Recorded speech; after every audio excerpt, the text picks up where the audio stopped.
Lesson 1 in our study of solving multiple step equations deals with combining like terms and expressions. We just finished solving one-step equations. Equations are when you have two expressions set equal to each other. So 2x equals 3, well 2x is an expression and so is 3. An equation just happens to be when those two expressions are equal to each other. Another way to remember expression is it's just something without an equal sign. All right, there are some really important vocabulary that you need to know. First of all, you need to be familiar with the word term. A term can be a number, a variable, or a product of a number and variables. In the expression 7x plus 9y minus 15, there are three terms, and these terms are separated by addition or subtraction signs. In this case, our terms would be 7x, 9y, we'll go ahead and make that a plus 15, and 15. So 7x, 9y, and 15. A coefficient. A coefficient is a number that is multiplied by the variable in an algebraic expression. A coefficient is like a co-pilot. It is the co-pilot to your variable. In the terms 7x and 9y, they both have a variable, and they have a co-pilot to that variable. That co-pilot is the coefficient. In the case of 7x, our coefficient is 7. And in 9y, our co-pilot or coefficient is 9. Like terms are very important. Like terms have the same variable and it's raised to the same power or exponent. Like terms are important to understand because you can actually combine like terms, which is the whole point of this lesson. If I look at the expression 7x plus 9y plus 15, like terms would be if 7x and 9y shared the same variable. But since this one's an x and this one's a y, they are not like terms. It's like xylophones and yo-yos. I've got 7 xylophones and 9 yo-yos. I can't add them together and say I've got 16 yo-yos. It doesn't work that way. And then the 15 is called a constant. A constant is a number without a variable. It's always 15. Constants are just numbers, and you can only add them with just numbers. In this case, 7x plus 9y plus 15 is as simple as we can go. You need to go ahead and make sure you have this information written on your notes packet, maybe at the top or on the very back page. Okay, example 1 is going to focus on combining like terms. I'm going to do the top couple of examples for you, and then you're going to do the bottom 2 on your own. And we will check them in class together. Okay, 7x plus 2x. In order to be able to combine like terms, I need to have the same variable raised to the same power. 7x and 2x both share the letter x, the variable x. And there's no power written, so that means that they're to the first power. Since these are both the same variable raised to the same power, I can actually add their coefficients or their co-pilots together. So if you think about it, I have 7 xylophones and I add 2 xylophones, then altogether I would have 7 plus 2 or 9 xylophones. So 7x plus 2x is 9x. That is the combined like terms. The second example of 5m squared minus 2m plus 8 minus 3m squared plus 6. Holy cow.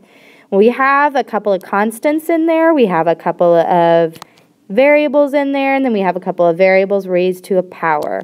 Something that helps me before I combine like terms is to go ahead and circle, box, or triangle in the different terms that are like each other. I'm going to start by circling 5m squared. And there is an invisible plus sign in front of it, so I'm going to go ahead and write that.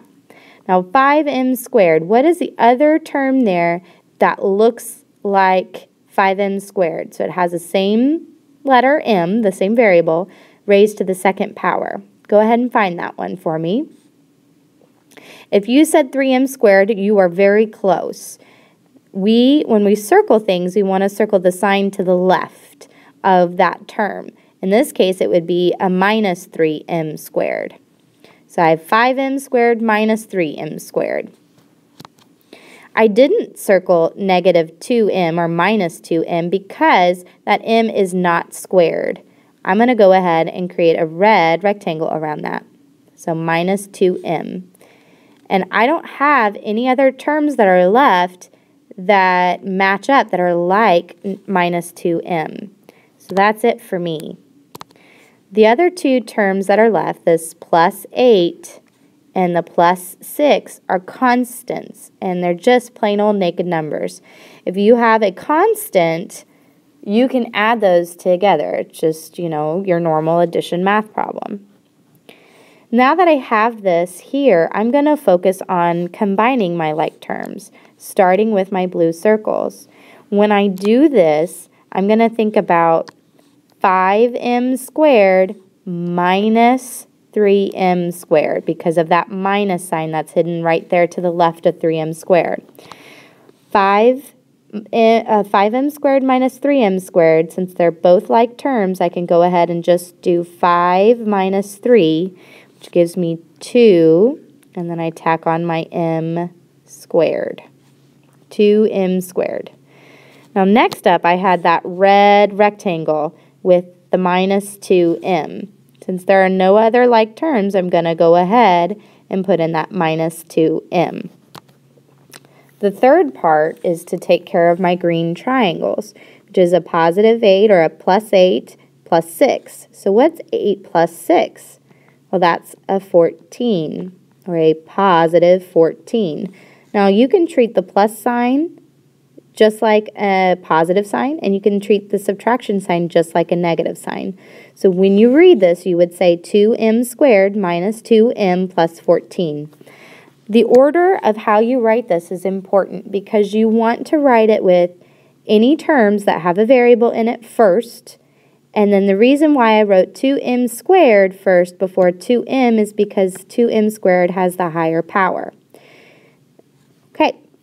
I want you to try the bottom two exercises on your own, and we will check them tomorrow for part of your grade in class. Make sure you have those two examples done.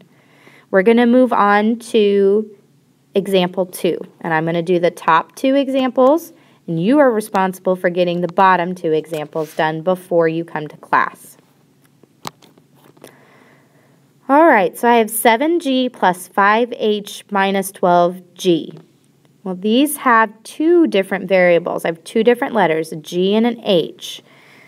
I'm going to start by circling the 7G since it's my first term, and I'm going to circle the term and the sign to the left of it with it. I'm going to circle this minus 12G. So 7G minus 12G. I circled those two. They're like terms because they both have a G. Now this plus 5h is all by its lonesome because it's the only term that doesn't have a g with it. One thing I can do is I can use my commutative property and kind of move these circles around so that the like terms are close together. And I could rewrite it as 7g minus 12g plus 5h. It's like I have 12 gophers, and I'm taking away 12 gophers and then adding 5 hats. I don't know what's H. Hippopotamus. 5 hippopotamus. Okay, now if I'm going to do 7g minus 12g, I got to be careful because I'm starting out with 7 gophers and I'm taking away 12 gophers, so I'm not going to have very many gophers left. In fact, I'm going to have negative gophers. So I need to keep, change, change. 7g plus negative 12g. Well, 7 plus negative 12 is actually negative 5g. And then I'm going to tack on that 5h. This is as far as I can go, negative 5g plus 5h, because g and h are not like variables, so those terms are not like each other and cannot be added.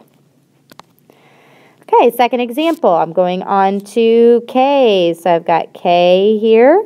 The other term that's like it is this 4k.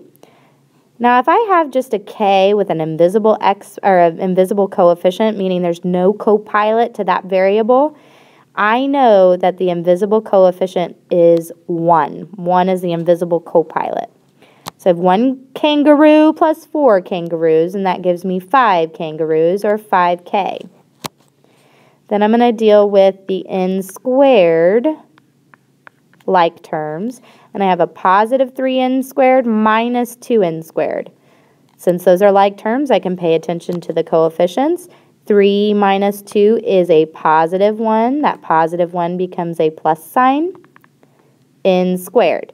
Now I could put my naked coefficient, that copilot, that invisible 1, if it makes you feel better. But 5k plus n squared and 5k plus 1n squared are the same thing. Example 3 is about using the distributive property to simplify. Again, I'm going to do the top 2 expressions, and you need to do the bottom 2 expressions on your own. Bring them to class. If you remember, the distributive property is like the claw.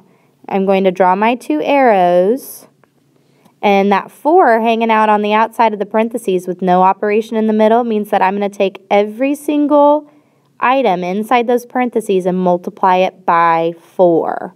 In this case, it would be 4 times x plus, because that's the sign in the middle of my parentheses, 4 times 6.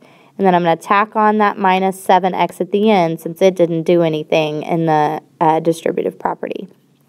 4 times x is just 4x plus 4 times 6, so that's 24, minus 7x. I'm not done because I still have like terms that I can combine. If you notice that there's this 4x here and then this minus 7x over there. 24 is a constant, so it's all by itself. Now 4x minus 7x, those can be combined. I have to be careful because I start with 4 x's and then I'm taking away 7. So I'm going to actually end up in the negative. If I think about keep change, that would be 4 plus negative 7, which is a negative 3x. And then I'm going to tack on that 24 because my constant can't be combined with my variable terms. Okay, we'll go on to the next one. We're going to distribute the 6. So that would be 6 times y plus 6 times 8. And then tack on that minus 5y at the end. There's a little bit of math that we can do there in the middle. 6 times y is 6y plus 6 times 8 is 48 minus 5y. I have a couple of like terms there, my terms with my 2 variables. 6y minus 5y are like terms, so I can combine them. If I have 6 yo-yos and I take away 5 yo-yos, I have 1 yo-yo left, or 1y, plus 48. But my copilot of 1, my coefficient of 1 to my y, I don't need to write it down. So actually, the lazy way, or the most efficient way to write it would be y plus 48. And y'all know I love being lazy, so if I can ignore that 1, I'm going to ignore that 1. But if you need that 1 in front of the y, by all means, please, please, please write that 1. Okay, solve the next 2 problems on your own. Give it a shot. If you have any questions, make sure you ask that discussion thread to see what they got for the example 3 questions. Maybe someone can help you out. Example 4, we're going to combine like terms to solve algebraic equations. Okay, so we've talked about one-step equations. In one-step equations, we were isolating the variable, but sometimes in equations, we have to combine like terms before we can even solve. If you notice this equation over here, I have 7x plus, I'm going to add in my invisible copilot, my 1x. So I have 7x plus 1x equals 96.